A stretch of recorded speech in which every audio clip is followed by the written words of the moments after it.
बिस्मिल्लाहिर्रहमानिर्रहीम। अस्सलामु अलैकुम वरहमतुल्लाहि वबरकातुहू। फ्रेंड्स, मैं हूं काशिफ अवान। आप देख रहे हैं blind home for ever YouTube channel. जी हां फ्रेंड्स, एक और नई वीडियो इस चैनल पर आने लगी है जो कि आप सुन रहे हैं। तो आज की वीडियो में हम जो आपको सिखाने जाएंगे वो कंप्यूटर से है, और आई थिंक ये कंप्यूटर से फर्स्ट ट्यूटोरियल होने जा रहा है इस चैनल पर। तो हम जो है इस सीरीज़ में ये एक प्रॉपर सीरीज होगी जिसके अंदर मुख्तलिफ़ चीज़ें आती रहेंगी वक्तन बवक्तन। ये पार्ट वाइज नहीं इसे कहलाया जाएगा क्योंकि हर दफ़ा टॉपिक चेंज हो जाएगा। तो इस ट्यूटोरियल में हम जो है वो कीबोर्ड को अटैच करेंगे। देखेंगे कि कीबोर्ड के ऊपर किस तरह से हम अपनी चीज़ों को एक्सेस कर सकते हैं, और हम फर्स्ट ऑफ ऑल कीबोर्ड को सीखेंगे। तो कीबोर्ड सीखने के लिए हम सबसे पहले कंप्यूटर हमारे पास ऑन है, जो पार्शली ब्लाइंड है वो स्क्रीन को देख पा रहे हैं। तो हमें कीबोर्ड की हेल्प ऑन करनी है। हेल्प ऑन करने के लिए इंसर्ट 1 का यूज़ होगा, जो कि आप जो लोग कीबोर्ड नहीं जानते वो कीबोर्ड सीखने के बाद जान जाएंगे कि इंसर्ट 1 किधर है। तो मैं इंसर्ट 1 करता हूँ। Input help on. ठीक है, इनपुट हेल्प ऑन। तो यहाँ पे जब हम कीबोर्ड अपने आगे सीधा रखते हैं तो नीचे की तरफ आपको दरमियान में एक बड़ा सारा बटन मिलता है जिसको स्पेस बोला जाता है। ठीक है, जो कि बाकी सभी बटनों से बड़ा होता है, लॉन्ग होता है। कम से कम भी 3-4 बटनों की जगह वो ले लेता है। जी हाँ, ये है कीबोर्ड को सीधा रखने की निशानी। अब इसी तरह हम कीबोर्ड की सबसे ऊपर वाली लाइन में जाएंगे, पहले वाली लाइन में, और लेफ़्ट से स्टार्ट करेंगे। तो पहला बटन है हमारे पास Escape. ठीक है, एस्केप। एस्केप से मुराद ये होता है कि किसी भी चीज़ को पीछे हटाना। आगे जब हम बढ़ेंगे तो इस चीज़ को हम डिटेल में पढ़ते जाएंगे। फ़िलहाल हम जो है इसको बेसिकली सिर्फ कीज़ के नाम याद करेंगे। एस्केप आपने गौर से याद कर लेना है। आगे जो है हमारे पास F की लाइन शुरू हो रही है। F1 से लेके F12 तक बटन जाएंगे, और हर 4 के बाद एक गैप आएगा, यानी F4 आएगा, उसके बाद एक छोटा गैप होगा। F5, 6, 7, 8 के बाद फिर एक गैप होगा, और इसी तरह 12 तक जाएगा। तो मैं इन कीज़ को प्रेस करूँगा। आपने जैसे मैंने बताया कीज़ के अंदर आपने वक्फा ज़रूर देखना है जो दरमियान में गैप है। तो मैं F1 प्रेस करता हूं और आगे 12 तक जाता हूं इसी लाइन में। F1, F2, F3, F4, F5, F6, F7, F8, F9, F10, F11, F12 left shift. ठीक है, F12 लेफ्ट शिफ्ट गलती से प्रेस हुआ है। F12 बारह लास्ट पे था यहाँ पे। और आप यहाँ पे नोट करेंगे कि आगे आपको 3 बटन मिल रहे हैं। इनमें से पहला प्रेस करें तो प्रिंट स्क्रीन। प्रिंट स्क्रीन है, जो कि ख़ास कोई काम नहीं आ रहा आजकल। Scroll lock. स्क्रॉल लॉक है, इसको भी हम लोग यूज़ नहीं कर रहे, मगर इसका मकसद ये है कि इसके नीचे कुछ बटन हैं, ये ऑन और ऑफ़ हो जाता है। जब स्क्रॉल लॉक ऑन होगा तो उन बटन की डेफिनेशन ऑटोमेटिकली चेंज हो जाएगी, जबकि ये ऑफ़ होगा तो वो बटन अपनी ओरिजिनल हालत में आ जाएंगे। तो ये है फ़र्क स्क्रॉल लॉक का। आखिरी बटन है जो इस लाइन का वो है पाज। जेट मीडिया प्लेयर करके एक ऑडियो प्लेयर आता था, उसमें यूज़ होता था। अब इसको भी यूज़ नहीं कर रहे लोग। तो ये है पाज। पाज से मुराद ये है कि किसी भी चीज़ को पाज करना, किसी ऑडियो को, या उसके अलावा और भी पाज का यूज़ होता है मुख्तलिफ जगह पे। नीचे वाली लाइन में आए तो नीचे पहला बटन है ग्राफ, एस्केप से बिल्कुल नीचे। ठीक है, एस्केप आपको पता है कहाँ पे है। ग्राफ एक साइन होता है न्यूमेरिकली, आगे सारी न्यूमेरिकल की वो जो है वो आपको क्या कहते हैं काउंटिंग आएगी। जैसे आपने F1 प्रेस किया था, बल्कि वहाँ यहाँ पे अब F1 नहीं है, ये खाली 1 होगा।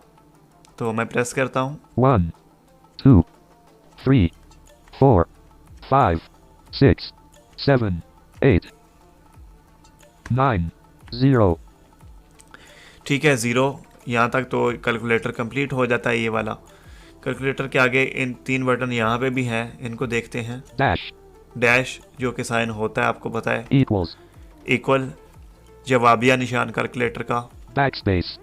बैक स्पेस वहाँ पे यूज़ होगा जहाँ पे आपको कोई ना कोई चीज़ मिटानी होगी। फ्रेंड, याद रहे कि यहाँ पे मैं स्क्रीन रीडर NVDA यूज़ कर रहा हूँ, तो इस वजह से जो बाकी के स्क्रीन रीडर हैं उनमें थोड़ी सी सेटिंग और भी हो सकती है। उनकी आवाज़ भी चेंज हो सकती है, जैसे जाज़ की आवाज़ थोड़ी सी फ़र्क है, तो उस चीज़ से आपने परेशान नहीं होना, मैं इसलिए मेंशन कर रहा हूँ। तीसरी लाइन में हम अगर शुरू में जाएं तो आपने कहा होगा, सोचा होगा कि बैक स्पेस से आगे भी बटन थे, वो काशिफ भाई क्यों नहीं अटैच किए, क्यों नहीं हमें बताए। तो मैं उसकी रीज़न यहाँ पे बयान करता चलूँ कि वो आगे वाले बटन जो हैं वो इन लाइनों में नहीं आते, ये लाइनें यहाँ पे ख़त्म हो रही हैं। आप नीचे तक देखेंगे तो यहीं पे आके लाइनें ख़त्म हो जाती हैं सारी। बहरहाल तीसरी लाइन का पहला बटन है Tab. टैब। टैब से मुराद ये होता है कि मुख्तलिफ़ जगह पे टैब का भी फंक्शन यूज़ होता है, हम आगे चल के बताएंगे। आगे है Q. क्यू है, W. E. R. T. Y. U. I. O. P. ठीक है। ये वही सारी लाइन आई जो कि हमारे एंड्रॉयड मोबाइल में आती है, जो लोग एंड्रॉयड यूज़ कर रहे हैं या E5 किसी ने यूज़ किया तो उसमें भी यही ABC इसी तरतीब से लिखी जाती है। फिर यहाँ पे भी आगे 3 बटन हैं, अगर आप गौर करें तो यहाँ का तीसरा बटन जो है वो आपको थोड़ा सा तिरछा मिलेगा, कुछ कीबोर्ड में सीधा मिलेगा। कीबोर्ड की बनावट पर डिपेंड करता है। बहरहाल हम तीनों में से पहला बटन यानी P के बाद P. P के बाद अगला बटन है Left bracket. Left bracket. Left bracket जो है वो आपको पता है निशान होता है किसी जुमले को लिखने के लिए, स्टार्टिंग करने के लिए। Right bracket. राइट ब्रैकेट जो है वो जुमला ख़त्म करने के लिए इस्तेमाल होता है। और तीसरी लाइन में जो आखिरी बटन आ रहा है आगे वो है Enter. एंटर। एंटर से मुराद कोई भी चीज़, किसी भी चीज़ के अंदर अपनी एंट्री करने के लिए। चौथी लाइन पे अगर हम जाते हैं, NVDA. इसे NVDA बोला है इसने। मैं जैसा कि बता चुका कि मेरे पास स्क्रीन रीडर NVDA है, जबकि इस की का नाम है कैप्स लॉक। अगर ये आप ऑन कर देंगे कैप्स लॉक तो यहाँ पे जो भी आप ABC लिखेंगे वो बड़ी लिखी जाएगी। अगर कैप्स लॉक को ऑफ रखते हैं तो आपकी ABC छोटी कंसिडर की जाएगी। तो आगे चलते हैं हम इसी लाइन में, यानी चौथी लाइन में आगे A. S. D. F. G. H. J. K. L. Semi. Tick. ठीक है। सेमी जो बोल रहा है वो सेमी कोलन का बटन है। टिक जो बोल रहा है ये अपॉस्ट्रोफी का कहलाएगा। Backslash.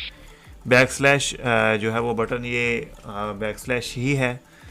ठीक है, तो ये भी कीबोर्ड के हिसाब से चेंज हो सकता है। यहाँ पे बाज़ दफ़ा बैकस्लैश इस साइड पे नहीं होता, कुछ जगह पे। तो ये है बात। आगे हम जाते हैं नीचे वाली लाइन पे, यानी हमारी 4 लाइनें हो गई हैं। तो 5वीं पे है Left shift. लेफ़्ट शिफ्ट पहला बटन है। Backslash. ये बैकस्लैश ज़रूरी नहीं है कि आपके पास शिफ्ट के बाद यहाँ पे आए, यहाँ पे Z भी आ सकता है डायरेक्टली, जबकि मेरे पास बैकस्लैश का इजाफा है। इसे आगे देखते हैं हम। Z. Z, ठीक है, इसको Z पड़ेगा। X. C. V. B. N. M. Comma. Dot. Dot वही पीरियड जिसको हम बोलते हैं, और कामा आपको समझ आ गया है। Slash. और ये है स्लैश। स्लैश भी साइन है। यहाँ पे इसके आगे है Right shift. राइट शिफ्ट, यानी लेफ़्ट शिफ्ट से ये लाइन शुरू हुई और राइट शिफ्ट पे ख़त्म हुई। आखिरी लाइन इसकी हम देखते हैं जिसके अंदर स्पेस भी आएगा, जो कि मैं शुरू में जिक्र कर चुका हूँ। Left control. ये लाइन आखिरी है, बिल्कुल नीचे वाला बटन है कीबोर्ड का। लेफ़्ट साइड से पहला और नीचे वाला बटन है लेफ़्ट कंट्रोल। Left windows. फिर उसके बाद है left window, Left alt. Left alt. Space. Space का लंबा सारा बटन है। Space. ये कीबोर्ड की आवाज़ से भी आप महसूस कर सकते हैं, मैंने इसीलिए ये आवाज़ निकाली है। इस लंबे बटन के बाद आपको मिलेगा Right alt. Right alt. ठीक है, आगे राइट विंडो है जिसको इसने यहाँ पे अनाउंस नहीं किया स्क्रीन रीडर ने, बट विंडो मिल जाएगी। उसके आगे है Applications. एप्लीकेशन की है, Right control. और आगे है राइट कंट्रोल। ठीक है, आज के इस ट्यूटोरियल में हम इसको यहीं तक कवर करते हैं।